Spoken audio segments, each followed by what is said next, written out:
Sebelumnya, video aksi penganiayaan seorang polisi yang bertugas di Polres Pindrang pada perempuan Parubaya di Desa Waitue, Kabupaten Pindrang, viral di media sosial.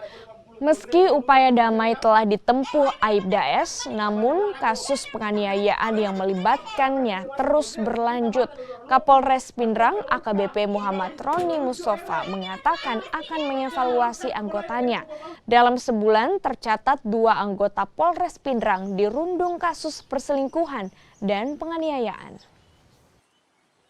Jadi untuk Aibda S ini sudah kita tahan, kita tempatkan di tempat khusus dan sudah kita lakukan pemeriksaan oknum kepolisian, yaitu atas nama Aibda S termasuk korban dan saksi-saksi.